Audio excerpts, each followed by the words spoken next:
Namaste. Welcome to this channel Chemistry Made Easy by Dr. Ashok Mulik.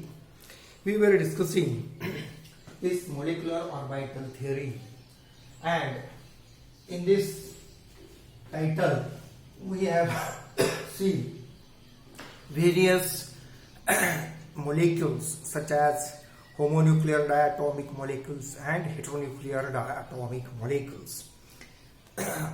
But in addition to this, we have also seen some other molecules in which we can find various applications.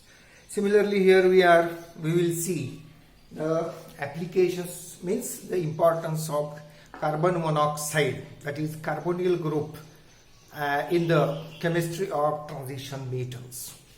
So chemistry of carbonyl group with transition metals is very important.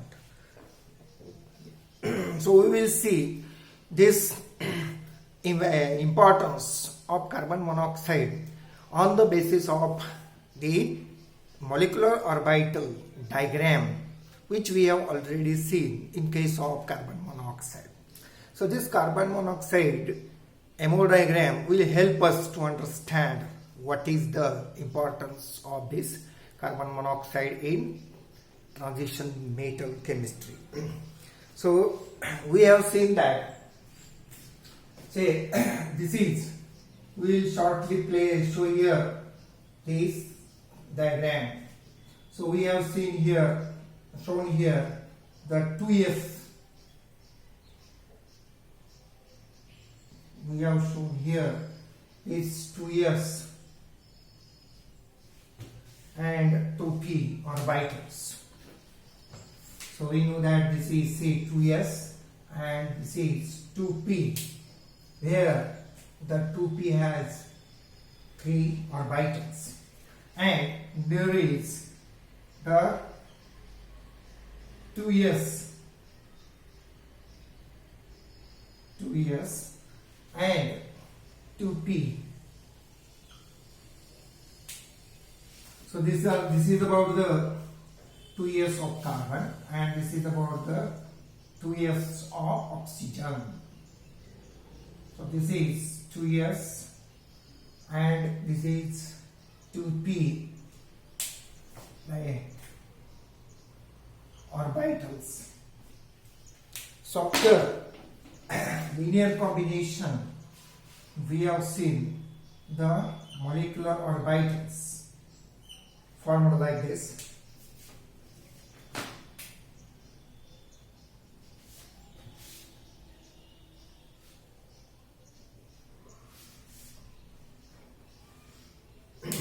So these are the 2s and 2p. So carbon has in all 6 electrons, out of which 2 are present in 1s, 2 are present in 2s, and 2 are present in these 2p. And oxygen has also 8 electrons, out of which 2 are placed in 1s, 2 are placed in 2s, and remaining 4 are placed in this 2p. So after showing these electrons like this, now we can show these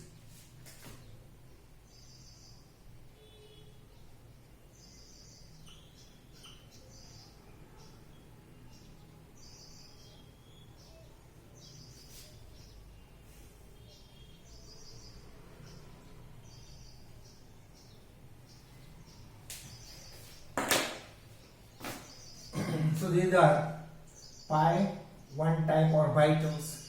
This is sigma. So we will label this later on.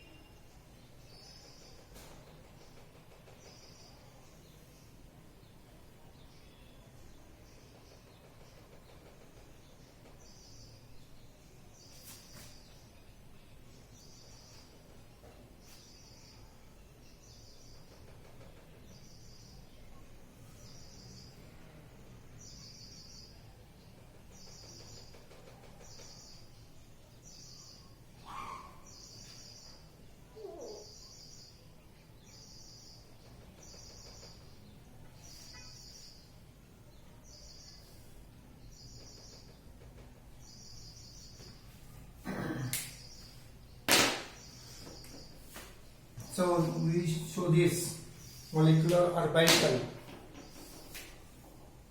as sigma to sigma star. These are pi 1 and pi 2. This is 3 sigma. This is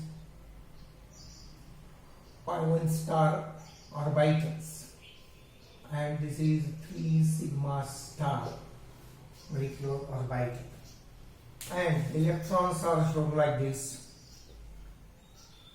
In all 4 plus 2, 6 electrons are available, and these are distributed in this way. So this is the MO diagram for carbon monoxide.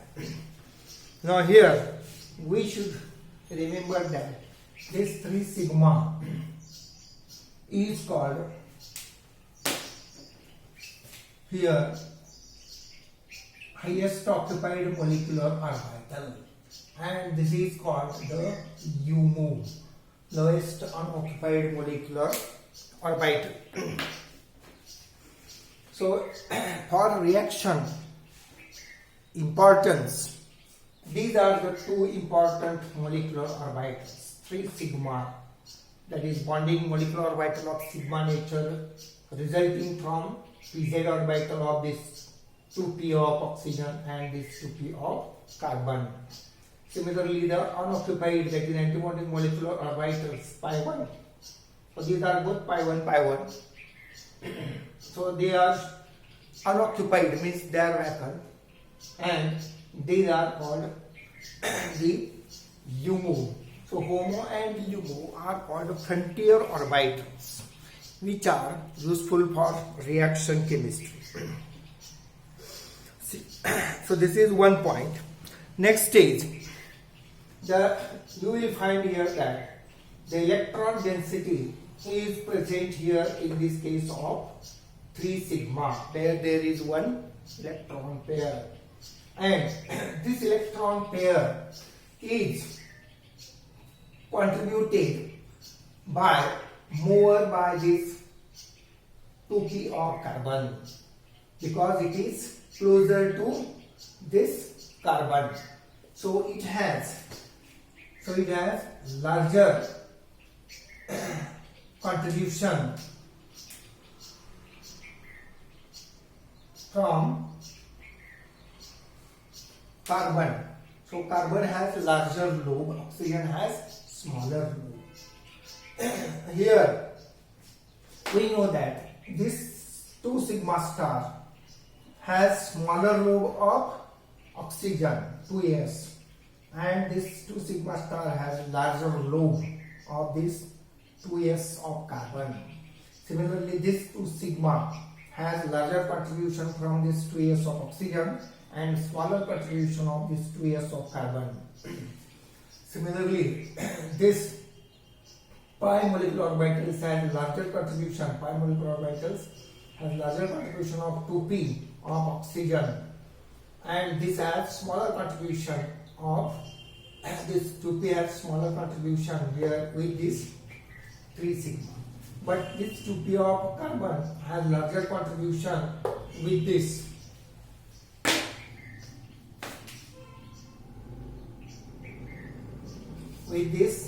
UO. So this has the larger lobe of carbon, and this 3 sigma star has also larger lobe of carbon. So carbon is contributing largely to this UMO and this 3 sigma. Similarly to this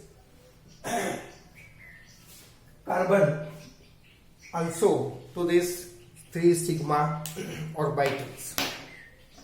Here when we consider the reaction or the metal orbital reaction or metal carbon monoxide reaction, when we consider the complex carbonyl complex of metal, we expect that metal is bonding with this oxygen of carbon with this oxygen of carbon, that is we are expecting the electron density of oxygen is transferred or shifting to the vacant atomic orbital on metal of appropriate symmetry. But this is on the basis of electronegativity. But actually the molecular orbital diagram shows that the electron density on carbon is not as expected. The electron density is expected more on carbon because the 3 sigma, this carbonyl group has electron pair with 3 sigma, and this has larger lobe on carbon and smaller lobe on oxygen. Means electron density is actually present on carbon instead of oxygen. So we are showing this in this way. So the carbon monoxide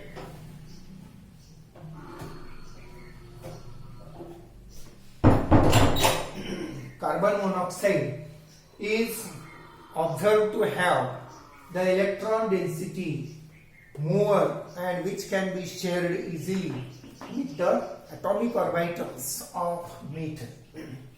So this is on the basis of this molecular orbital diagram. Now we have seen that the different types of bonding is possible when we consider the complex formation between metal and carbon monoxide. There is one type of bonding that is called a sigma bonding and another type of bonding called pi bonding. So the sigma bonding is shown in this way. Sigma bonding.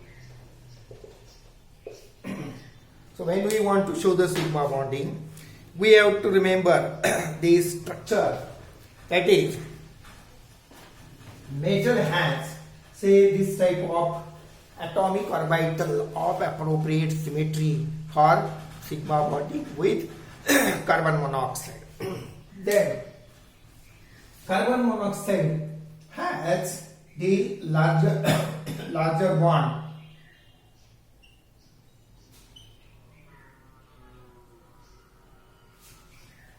larger bonding with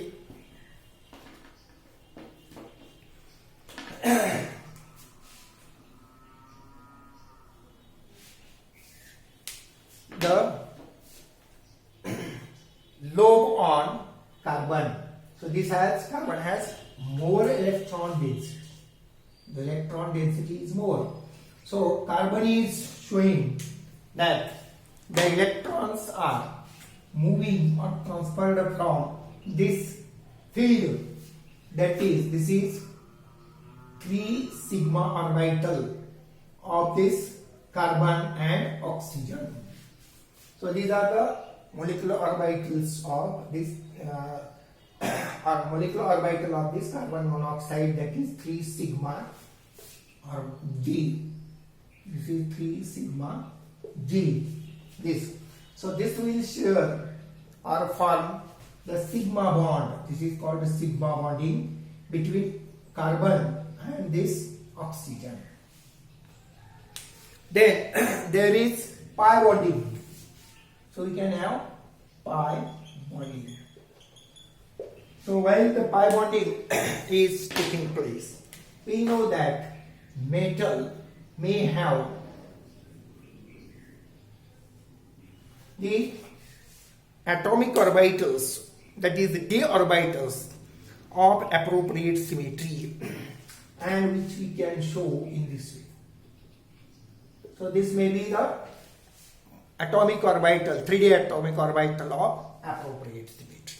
So this will show the bond formation with carbon monoxide. So this is about the metal. So we will show it in this way. So these are the atomic orbitals of metal, and carbon monoxide has the molecular orbitals of appropriate symmetry.